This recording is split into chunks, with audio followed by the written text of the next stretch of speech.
My perception of Arbor has been, you guys are the security experts, but it sounds like the company's really as much about monetizing capacity as it is about securing capacity these days. Is that right? Visibility, network visibility really underpins everything that we do. So we started from that, that was our early win, if you will, and what got us into a lot of these service providers, helping them understand what are their transit costs, when they have to do a network build out or when they're doing planning for capacity, what are the intelligent choices to make. So we came in and not just providing them data, but providing them actual business analytics that they could use as insights as a basis for developing and building out their networks.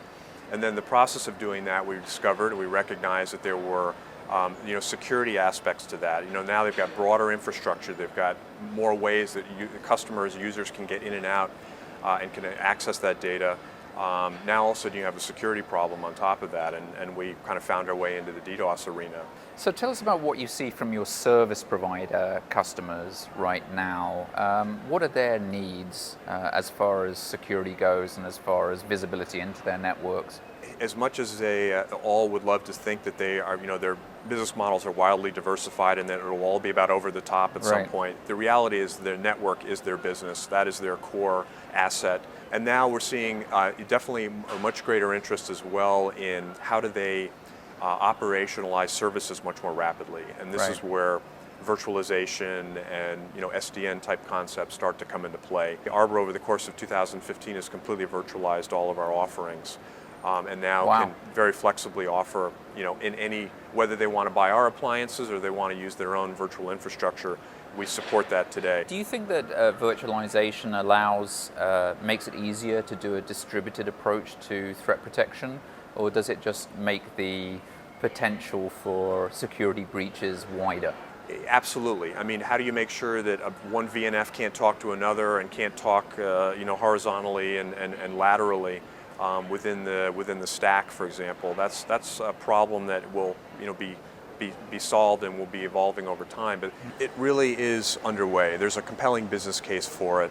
Again, the cloud infrastructure is really proving this out. And the primary benefit of it is allowing operators to scale horozontally, network operators to scale horizontally at a much lower cost. Now with virtualization, and then with, for example, the hybrid model that we're big proponents of, where you have either a virtual or physical appliance located at the customer prem, and then you have a cloud backup at the, and you have infrastructure protection as well as cloud backup. Once you have a virtualized network, obviously you have to secure it, and that's a big issue. But then security itself becomes sort of the opportunity as well, right? Through things like managed security services.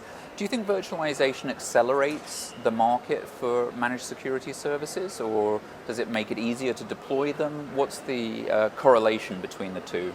We do think it makes it easier because it allows a network operator or a service provider, for example, the MSSP example you just provided, to be able to reach a range of business customer that they couldn't affordably reach before. Right. Because they aren't necessarily putting a piece of equipment on premises. They can handle it exclusively from their cloud infrastructure and deliver it as a cloud-based service, or they could in some instances, run a virtual instance of it on local infrastructure that might be available at the enterprise. Do you see a big increase in the number of managed service provider offerings out there right now? Is it a big growth market for Arbor? It is. It absolutely is. I mean, it was limited, I would say, a few years ago to maybe the top 25 or 50 service providers around the world, and now it's creeping down into the tier 3 and below. Even the small ISPs are recognizing, regional ISPs are recognizing that this is an absolute, it's an extension of what they already do, what they already know, and it's an absolute requirement for them to maintain a sticky customer. Just delivering a broadband pipe or providing transit is no longer sufficient. Absolutely. What are the other big growth areas for you guys right now? Where do you see it? If we follow the money, where's it going? Helping our existing customer base migrate their technology from the older, kind of what I'll call device and sort of box-based approach to obviously a fully virtual environment. We're also seeing opportunity now, a little bit sort of lagging virtualization, but absolutely becoming a more, I would say, a clear picture for us is SDN.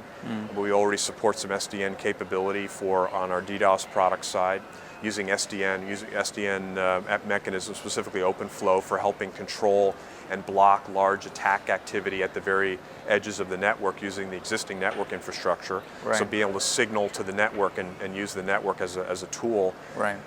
So that's an area. I think SDN, ushers in a whole lot of other opportunities, but also threats. I mean, you have multiple control planes in the network. One of the areas that Arbor's been investing in quite a bit is advanced threat and understanding that there will be a breach in the network. It's not a question of if, and it's a question of how do you understand, look at the forensically, examine the traffic in the network, the activity in the network, and understand if people are violating policy and using it in the wrong way. Really interesting stuff, Talbot, and looking forward to hearing more about the Arbor story. Thank you for being here today. Thank you.